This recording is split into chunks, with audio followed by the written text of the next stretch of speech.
ခင်ဗျားတို့ခိုးရီကြောင်နေခင်ဗျားတို့အိမ်ထဲမှာမရှိဘူးလား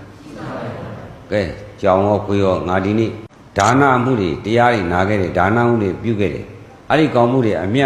လို့ပြီးရင်အဲ့ခိုးရီကြောင်နေမကြဘူးလားဓာတုခေါ်လို့ရလား